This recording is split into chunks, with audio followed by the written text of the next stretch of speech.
All right, so we got he relentlessly refused to speak to his teammates. We talking about Kobe Bryant, R.I.P.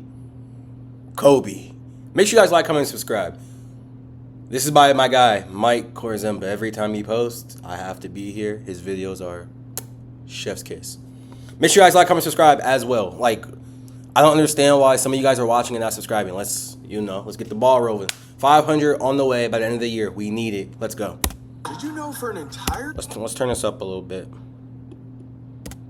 years, Kobe Bryant did not say a single word to his starting point guard? That after Smush Parker asked Kobe an innocent question about football, Kobe responded with, He told me one day in practice, I tried to talk to him outside of, basketball about football. He looked at me in practice and was dead serious and said, you can't talk to me. You need more accolades under your belt before you come talk to me.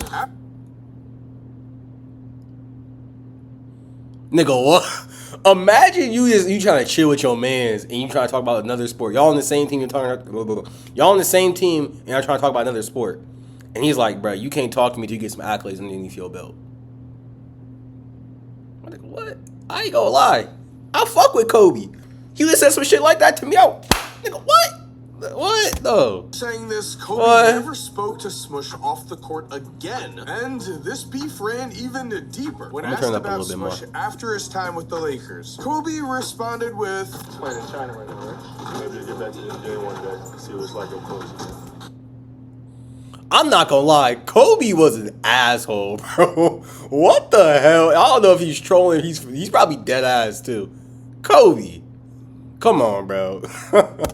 No, that's actually funny as fuck. Why did Kobe Bryant despise Smush Parker to the level where he did not say a single word to him for 2 years? And after those 2 years, what changed in Kobe's mindset that turned him from a leader who did not talk to his own starting point guard to a veteran star who won 2 more titles? What's up, Mike here? And that's funny as hell, his teammates and the media did not begin in 2005. Before 2005, we had the very open Shaq vs. Kobe beef, as well as the Colorado court case. Right. With both of these situations, Kobe went from a media darling to one of the most hated on and criticized players in the league, as he spent the 2004 season flying back and forth between court cases and NBA basketball games. Despite these ongoing controversies, though, the 2004 Lakers started with a 21-3 record and were called by many as a candidate for the best.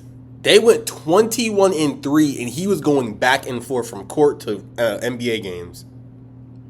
That's crazy.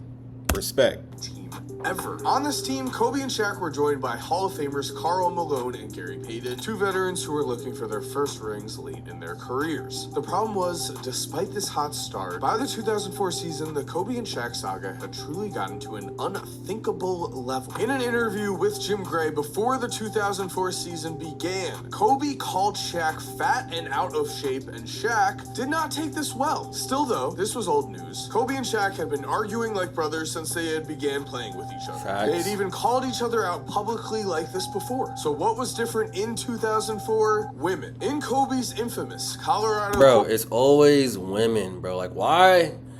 It's always women. Why do we do this, bro? Why do we do this? There's plenty of women now. Why do we do this, bro? I don't know, bro. I can't really speak on it because I've never been a victim of it, but it's like, bro, come on, bro.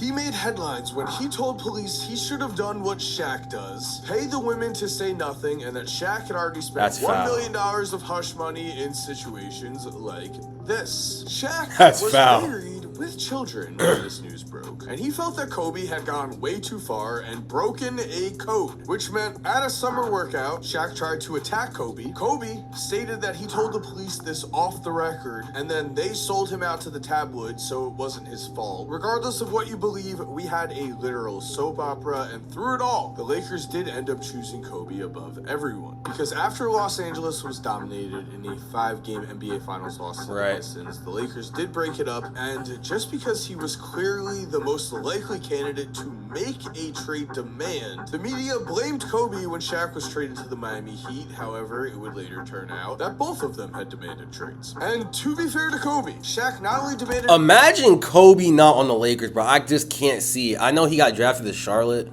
but I just could never see him in another jersey, bro. like Kobe in like what, a Heat jersey, Kobe in like a Bulls jersey, a Rockets jersey, San Antonio. Like I just can't see it, bro.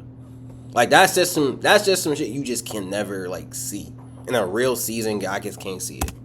After it was said that Phil Jackson was not returning, but also he had demanded a trade in the 2001 season after a win because he did not shoot enough. So Shaq was not exactly the most stable superstar in the league. But guys, before we continue, I am very excited to thank our friend. Nice try. If you bet on a player to score the first touchdown, An ad into an ad is crazy. 1,000 subs, I'll buy YouTube Premium. No more ads. Thank you. While the Miami Heat would grow to an eventual NBA champion with the addition of Shaquille O'Neal, the Lakers received back just Caron Butler, Brian Grant, Lamar Odom, and a 2006 first-round pick, a package that would see them completely bottom out before an unlikely/amazing trade would eventually save them. That is where our story truly begins. The 2005 season, 1 year before Smush Parker officially joins the team. The 2005 Lakers are remembered. I've never even heard of Smush Parker. Like, do I have low basketball IQ? I've never even heard of this guy before. For their tremendous failures, what gets forgotten is their hot start and playoff aspirations. Under the leadership of head coach Rudy Tomjanovich and with the motivation to show the world that they did not need Shaq, Los Angeles jumped out to a 24-19 start behind 27.5 points, 6.6 assists, and 6.3 rebounds per game from Kobe was on demon time. Lamar Odom emerged as a reliable option at the power forward position with a double-double, 15 points and 10 rebounds per game. And this 2005 team was also highlighted by a young Caron Butler before he became an all-star with the Washington Wizards, and Chucky Atkinson, who manned the point guard spot for one season before LA brought in Smush Parker. Despite this success, the off-court drama was still there, though, as the fallout from Kobe's court case continued to follow him. And to make things worse, Phil Jackson, Kobe's former coach, wrote a book in which he called Kobe next to uncoachable, stating Shaq was a player who would pout at criticism but make the changes needed, while Kobe would smile at any remark, say he understood, and then do whatever Kobe wanted. It was official. The media had turned on Kobe, and while Los Angeles began this season respectfully, Shaq, Dwayne Wade, and the Miami Heat began their season with a statement. By Christmas Day, Miami was seen as a top championship contender at 21-7, and Shaq had people wondering if LA had made a mistake. On this Christmas Day, Kobe and Shaq would play each other for the first time as rivals, and the NBA knew what they were doing. This Staples Center matchup drew the high. Imagine that Christmas Day game. Imagine the aura of that shit. On Christmas, Shaq going against Kobe. This is for the first time, right? Bro, imagine that shit, bro. I know that shit was sold out, bro. I know everybody was glued to their TV screens. Imagine that, bro. Season game since 1998, and the players would put on a show. Jumping into this one with just over 3 minutes left, the score is tied when Kobe rises up and draws a foul. He would knock down both free throws, but on the other end, there was Shaq with a dunk to tie things up. Then with time winding down, Dwayne Wade would isolate with a chance to win it. Bro, I ain't gonna lie, you guys got lucky he missed that bitch. Look how far y'all sagged off D Wade. Now listen, he's not a three-point shooter, but his name is The Flash for a reason. He could easily kick here, maybe go a mid-range right here. I don't know, but that's too much room. But he missed, so it don't matter. Up 2 with time running down in this game, Miami failed to get a shot up, which meant Los Angeles and Kobe had the ball with an opportunity to win. The inbound, Bryant gets doubled. Kobe Bryant. What? Oh. Amazing that it didn't go in. With this miss, Kobe would finish with 42 points, but didn't score a single point in overtime. An omen for what the 2005 Lakers would become as a whole. A team that had a hot start, but an ice-cold Big finish. lay. As while they did start at 24-19 with Rudy Tomjanovich, when Tomjanovich resigned due to health problems and overall exhaustion, suddenly the Lakers plummeted. In their last 29 games, they went just 10-19, giving them an overall record of 34-38, which meant for the first time since 1994, the Lakers Lakers would watch the playoffs from home. And to make matters even worse, 1994. Kobe watched as Shaq almost brought the Miami Heat all the way to the NBA Finals before Miami fell to the Detroit Pistons in the Eastern Conference Finals in 7 games. The headlines that offseason were vicious. Kobe was selfish. He should have never forced Shaq out of LA. The Lakers should have picked Shaq over Kobe. A lot was said that summer. I ain't gonna lie. What y'all, if they traded Kobe, obviously he wouldn't go to the Heat because the Heat have D-Wade. Both are shooting guards. But let's just, if the Heat, what the fuck? If the Lakers chose Shaq over Kobe, I don't know. I feel like it would be harder to build around Shaq because you need someone who's gonna feed him in the post. You need someone. There was a lot of guys that were big and able to not to do what Shaq was doing, but I feel like it'd be harder.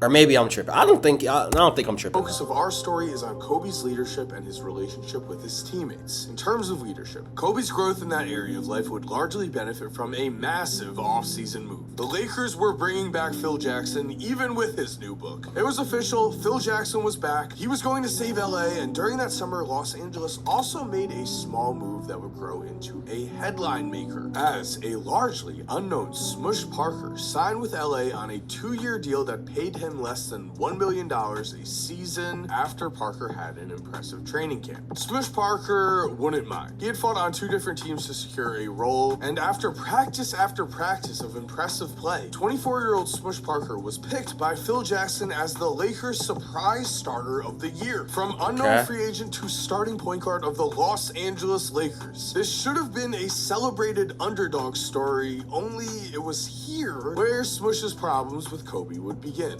Smush claims that after a few games of starting, he figured it would be okay to get some friendly banter going with Kobe, and so he asked Kobe about football. To this, Kobe would respond, What would you say your thoughts are now on Kobe Bryant? Yeah, we didn't have much of a relationship or a friendship, but who did at that time? He told me one day in practice, I tried to talk to him outside of, basketball about football. He looked at me in practice and was dead serious and said, you can't talk to me. You need more accolades under your belt before you come talk to me. From here on out, that is so crazy, bro.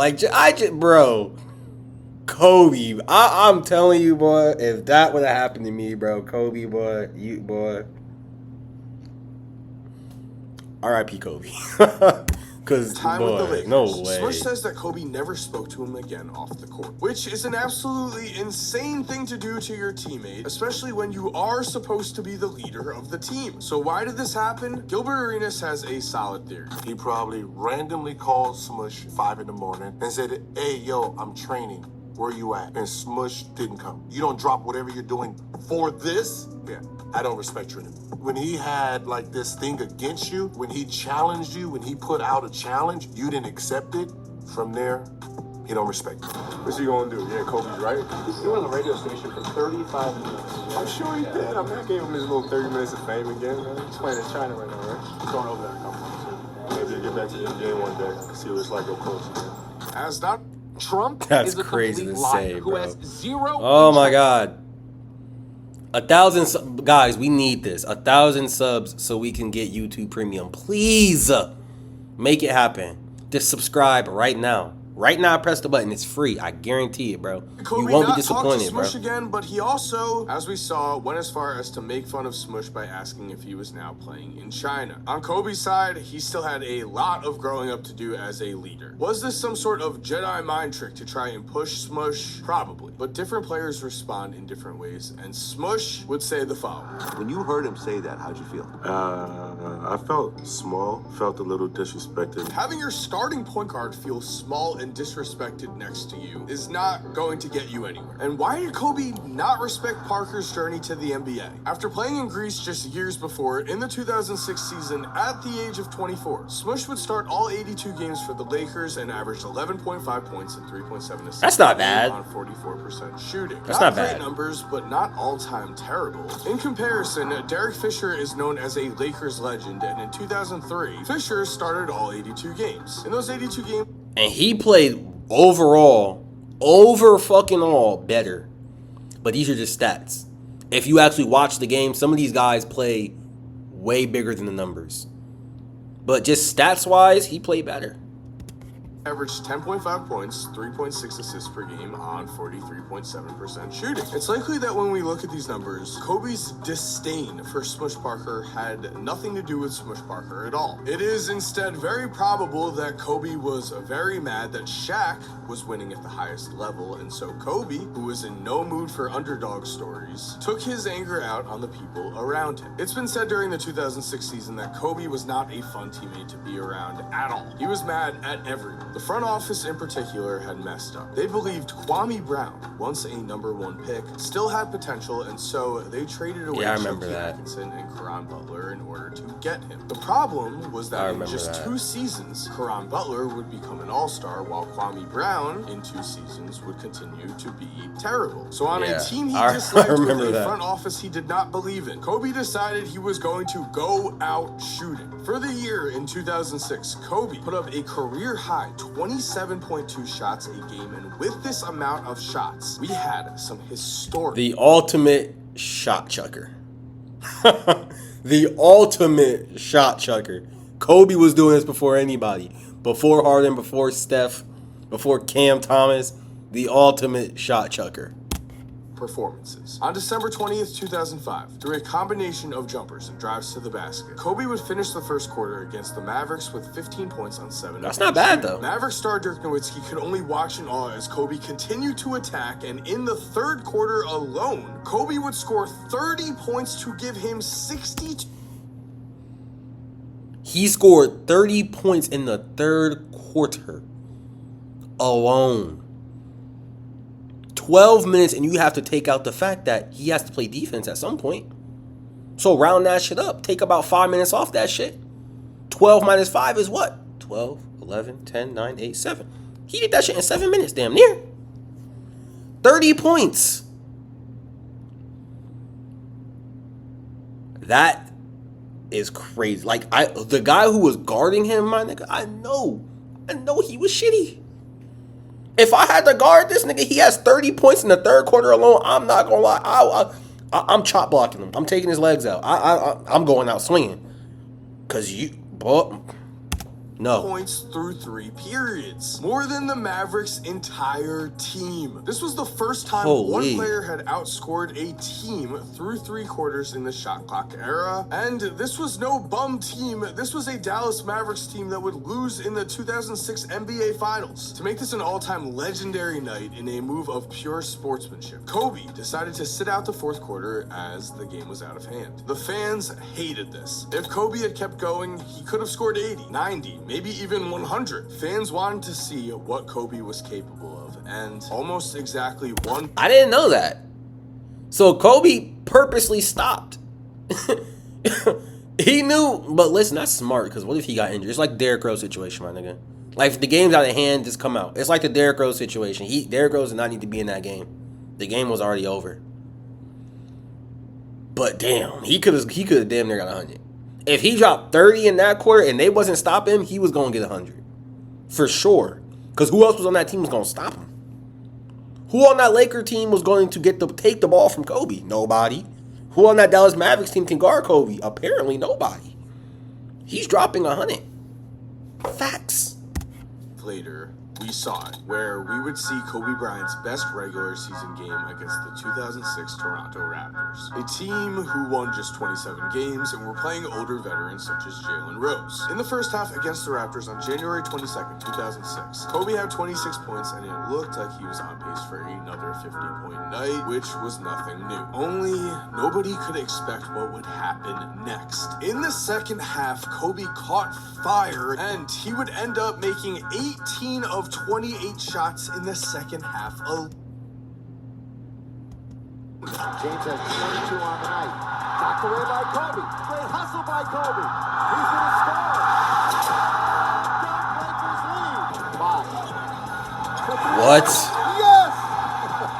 Well, there's 70. Kobe got it by Martinez, and Kobe pump fake for goal. Kobe stopped the Laker record.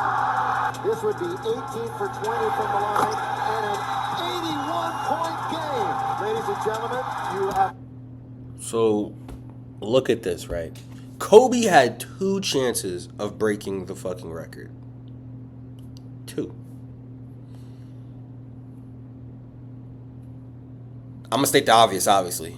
But Kobe is one of the greatest scorers of all time. I'm going to state the obvious.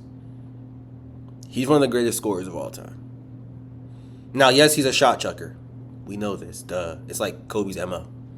But when Kobe is on fire, like when Kobe gets going, bro, there's only like a handful of people in the world that could stop him. Michael Jordan, injuries, and God himself. That's it. Other than that, you're not stopping him. He's having his way. Kobe was like Prime Diddy on that court. He's going to do whatever he wants to you, bro. Simple. Ain't shit you could do about it. It's the second greatest Sorry to tell you. performance in NBA history. Yeah, I'll have a vodka martini. How many hours would you like? 81.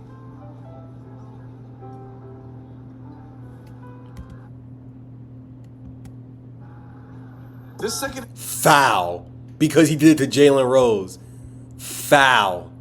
Foul, foul, foul. Oh. Stop. By the time this night was over, Kobe Bryant had scored 81 points, still the second most in NBA history behind Will Chamberlain's 100. We need to remember at this point in time, Kobe Bryant had still not won a single MVP award, and as a basketball player now, individually, Kobe's game was seemingly better than it had ever been before, but when the 2006 MVP was announced, Kobe wasn't even in the running. 35.4 points, 5.3. Okay, I want to say what was his field goal percentage? Hold on. That's not bad. Wait, how did he not win it? What was their record? How did he not win it? The 3-point percentage is pretty bad, but that might have been good for them back then. But 45%, that's not bad. For the volume of shots he's taking, I gotta see their record. The team record matters. Percent shooting was not even enough to crack the top 3 as the Okay, not cracking the top 3 is crazy. Come on. Oh, this is the year that Nash won. Oh.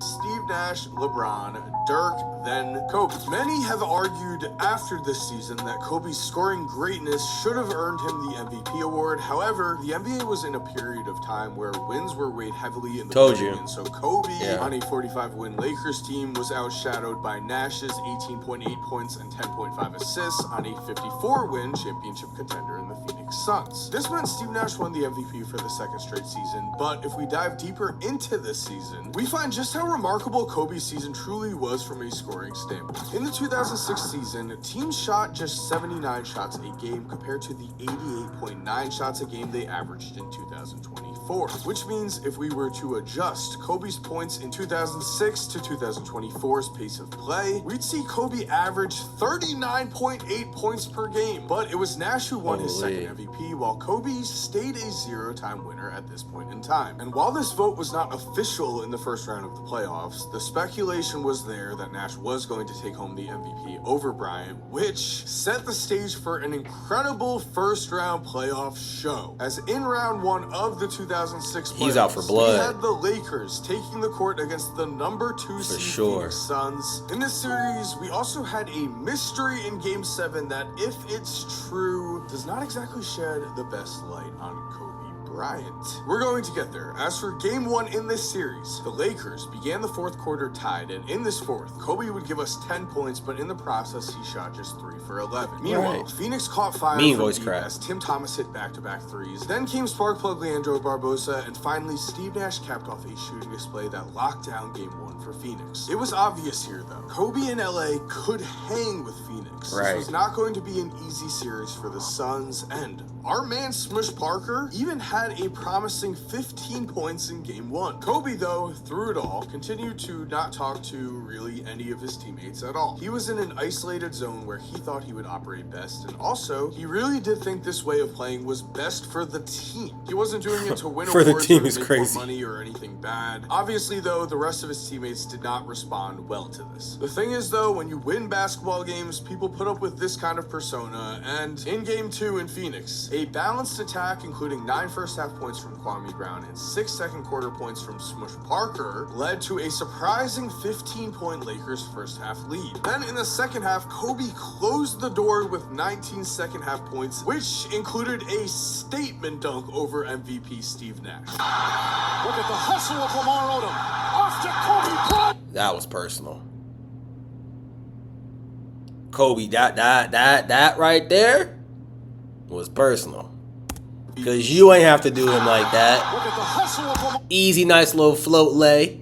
You could have pounded in this a little bit. You ain't have to, you ain't have to do that, bro. Counted for 2. Let's see. Yep, counted for 2 and a foul. Suddenly, we had ourselves a series, and the media jumped back onto Kobe's side, especially after in Game 3. Even his role players were stepping up for him. 3 separate Lakers starters, Luke Walton, Lamar Odom, and Kwame Brown, finished with double-doubles in points and rebounds in Game 3, and none other than Smush Parker led the Lakers in scoring with 18 points. Suddenly, in the 2006 playoffs, the Los Angeles Lakers were playing on a new level, and Phoenix needed to stop their momentum quickly before things got out of hand. In Game 4, with 12.6 seconds left, it looked like they had done so, as after Boris Diaw knocked down a free throw to give the Suns a 5-point lead, Phoenix thought they were tying the series up, only Smush Parker would not let the Lakers die. Picks up the 3. Shot, boy.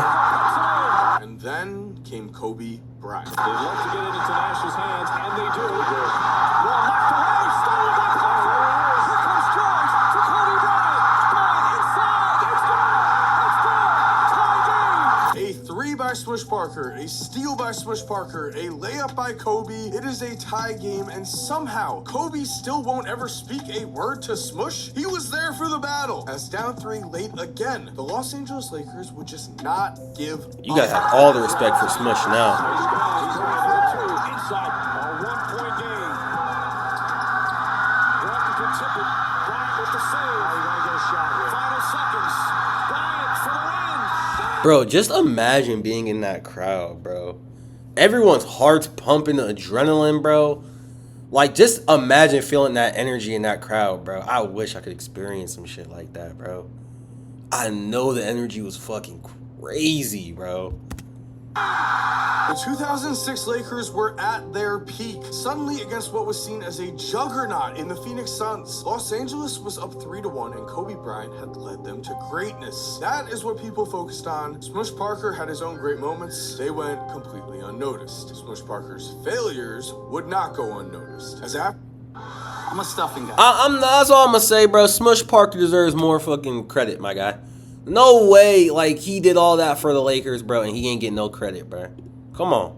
Lakers fans, After what these y'all saying right incredible now? wins, we had a tremendous drop-off. The Lakers would lose both games 5 and 6, and the media yet again flip-flopped on Kobe. Kobe Bryant was the problem again. He was a ball hog. You can never win with a ball hog. That is all anyone heard, and for the first time in a long time, Kobe let the media get under his skin and did something that I will say is pretty unforgivable if you are his teammate. As after happened? players like Smush Parker shot 1 for 7 in Game 5 and 0 for 5 in Game 6, Ooh. Kobe Bryant wanted to make a point to the media, a selfish point. He was going to show everyone what happened when Kobe didn't shoot the ball. Did something happen in the locker room of Game 7 of this game? That is unknown. It has never been reported. What is known is that in the first half of Game 7, the Phoenix Suns built a lead off of the great play of Steve Nash, Boris Diaw, and Sean Marion. The Lakers would head to the locker room trailing by 15, which meant a comeback was still possible, and at this point in time, Kobe Bryant was playing completely normally. In fact, he was having a great game with 23 points on 8 of 13 shooting. Right. But in the third quarter, Kobe refused to shoot. Same story in the fourth. In the second half of the 2006 playoff. Hold In on. Game 7, Kobe Bryant shot just 3 times as he passed the ball again and again to his teammates. He had made his point. The Lakers did need him to shoot to win, but really, this was more of a sign that his ego had gotten out of control. To Kobe, making a personal statement was more important than his teammates, the fans, his organization. I mean, if you look at it from a perspective,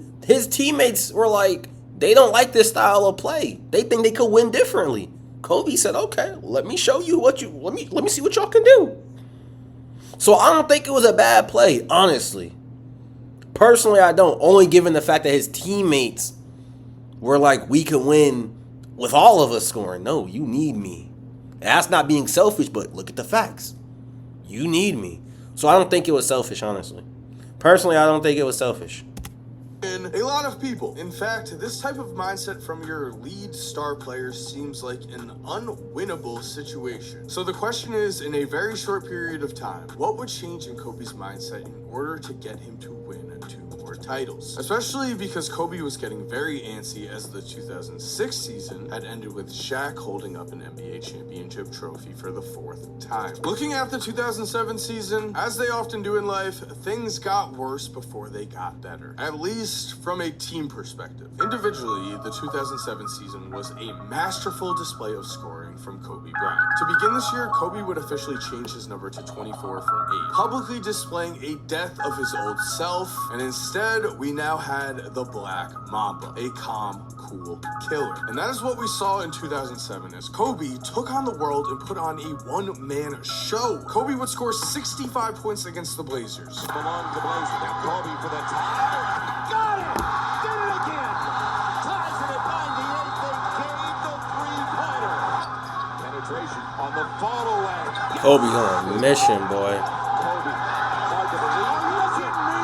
Unreal! Are you kidding me? 60 against the Memphis Grizzlies, 58 against Charlotte, 53 Triple twice against Houston. When it was all said and done, in the 2007 regular season, Kobe had 10 or more games with 50 or more points. Crazy. 2007 Kobe was the true definition of scoring greatness, but his team was again not winning on the level that he wanted, and his anger showed. Bryant in 2007 would make a few headlines due to hard or flagrant fouls, most notably when he hit Manu Ginobili in the face, and his anger could not be more apparent after a 5-game loss to the Suns in the first round of the playoffs. It was official. In this offseason, Kobe Bryant was demanding a trade. Only the Lakers just refused to give in, and they decided that because Kobe was under a long-term contract, they were just not going to trade him, and they were just going to make the roster better, and instead of giving Kobe what he wanted in terms of a trade, they were going to give him what he wanted in terms of talent. Now, Lamar Odom continued to be a walking double-double. Andrew Bynum had risen to become one of the best young centers in the league. Los Angeles, though, was still missing a true secondary star next to Kobe, but that would change on February 1st, 2008. As on that day, the Lakers were able to trade Kwame Brown, Javaris Crittenton, Marc Gasol, Aaron McKee, a 2008 first-round pick, and a 2010 first-round pick for all-star Pau Gasol. Los Angeles was already 29-16 at this point in time. Gasol took them to the next level. It is here, though, where I want to say we get the ultimate twist to this story. In terms of leadership and how he treated Smush Parker, Kobe never really learned his lesson or paid any real price for treating Parker this way. Reportedly, after an argument in practice in 2015 with Jeremy Lin, 36-year-old Kobe did not speak to Lin for the rest of the season. So obviously, Kobe did not change his ways. He still was willing to give teammates the silent treatment. The biggest difference between the 2006 and 2009 Lakers was, yes, a talent upgrade in Pau Gasol, but also players such as Pau Gasol were willing to respond to Kobe's extremely tough treatment. After his 2006 MVP snub, the 2008 season was finally Kobe's, as with 28.3 points, 6.3 rebounds, and 5.4 assists per game on the top-seeded Lakers. How old is he at this point? Won his first and only MVP of his career, and the Lakers had their... I'm not gonna lie, bro. Something about Kobe only having one MVP just don't sit right with me.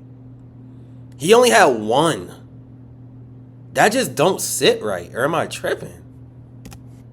One MVP is crazy. Now we need to remember, at this point in time, Kobe still had his own sights set on passing Michael Jordan in number of championships won. In fact, after the 2008 season in 2009, Kobe finished second in the MVP voting. Then in 2010, he finished third. Kobe also finished third in 2007, which meant Kobe's overall resume as a player really was on the verge of Jordan-esque greatness. Obviously, Kobe is remembered as one of the best to ever play, but imagine if he had just put up a few more points and grabbed a few more rebounds and grabbed 2 more MVPs in the process. Right. He was inches away. And if the Lakers had closed the 2008 NBA Finals, Kobe would have matched the amount of rings Michael Jordan had for his career as well. Kobe would forever be haunted by the 2008 playoffs, but the Lakers did start out as one of the best playoff teams we have ever seen. Keeping in mind, I'm not tripping. Kobe got 5. He got 5 rings, don't he? I'm not tripping. All 8 playoff teams were 50-win teams. In the first round against the Denver Nuggets, featuring Carmelo Anthony and Allen Iverson. Experiment that did not work. Kobe averaged 2 ball dominant.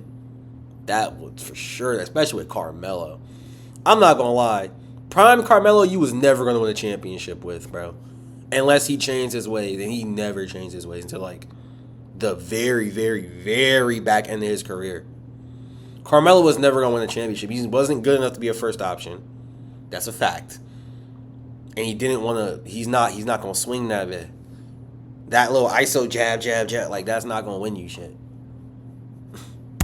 3.5 points per game. And it's as proven. The Lakers swept through a team that did win 50 games. Then in the second round against the Jazz, things appeared to be going very well as Los Angeles won 3 of their first 5 games. However, in Game 6, the Lakers would enter the fourth quarter leading 86-70 before they completely collapsed. The Jazz would have a chance to make history after a massive comeback, but luckily for the Lakers, the Jazz would miss both of their 3-point attempts to tie the game.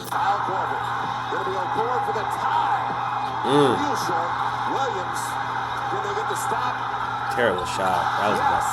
Damn. Meaning, the These Lakers niggas had 3 chances to hit that up bit. next were the San Antonio Spurs, who had given the Lakers plenty of trouble before. This included the 2003 Western Conference semifinals, where the Spurs ended the Lakers' chance for a 4-peat. So we were supposed to have a back-and-forth matchup, only at this point in time, Kobe and Gasol were just on another level. The Lakers won in 5 games, giving us a 2008 NBA Finals classic between the NBA's original rivalry, the Los Angeles Lakers versus the Boston Celtics. The Celtics had struggled through the Eastern Conference Finals in order to get to the Lakers. So again, we were supposed to have a back-and-forth matchup. The 2008 NBA Finals were as hyped up as they could possibly be. Makes Only sense. by Game 6, the Celtics had a chance to eliminate the Lakers, and they did so in an absolute blowout. The reason for this and the dominant series by the Celtics in general was that suddenly for the Lakers, Kobe was a one-man show again. Shot clock at 5. On the pull-up. Puts it up.